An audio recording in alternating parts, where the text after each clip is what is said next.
من قبلهم وليمكنن لهم دينهم الذي ارتضى لهم وليبدلنهم من بعد خوفهم أمنا.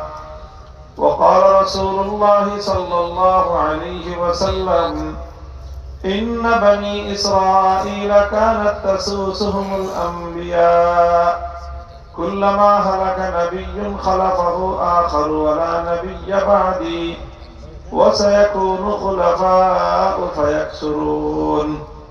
بارك الله لنا ولكم في القرآن العظيم ونفعنا وإياكم بالآيات والذكر الحكيم.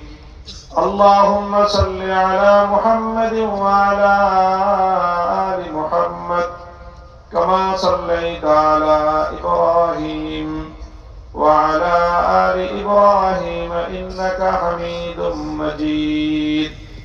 اللهم بارك على محمد وعلى آل محمد كما باركت على إبراهيم وعلى آل إبراهيم إنك حميد مجيد. محترم حضرات উলামায়ে কেরাম, সম্মানিত দিনী ভাইরা, অনেক রাত হয়ে গিয়েছে। আপনারা সেই দিনের বেলা থেকে মাহফিল চলছে, এত রাত পর্যন্ত মাহফিল চলার কথা না। আপনারা অপেক্ষমান আছেন, আর আমিও আমার অন্যান্য ব্যস্ততার মধ্য দিয়ে সময় করতে পারছিলাম না।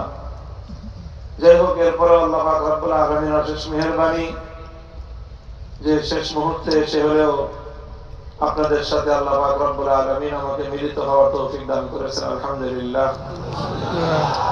সেই জন্য আমি আপনাদেরও শুকরিয়া আদায় করি। আল্লাহ আপনাদেরকে উত্তম বিনিময় জাযায়ে খায়র দান করুন, আমিন। আমি এখন ছোট্ট একটা কথা বলবো। এটা আমাদের বর্তমান জাতীয় জীবনে আমাদের জন্য একটা দিক নির্দেশনামূলক কথা এবং গোটা উম্মার জন্য এই সময়ের একটা অবস্থার কথা আমি আপনাদের সামনে তুলে ধরব। আমি নবী আকরাম সাল্লাল্লাহু আলাইহি ওয়াসাল্লামের একটি হাদিস পাঠ করেছি, যেই হাদিস থেকে ইসলামী নেতৃত্বের একটা মৌলিক ধারণা ফুটে ওঠে যে মুসলমানদের নেতৃত্ব কিভাবে হওয়া উচিত, কিসের ভিত্তিতে হওয়া উচিত। নবীজি সাল্লাল্লাহু আলাইহি ওয়াসাল্লাম বলেছেন যে আমাদের পূর্বে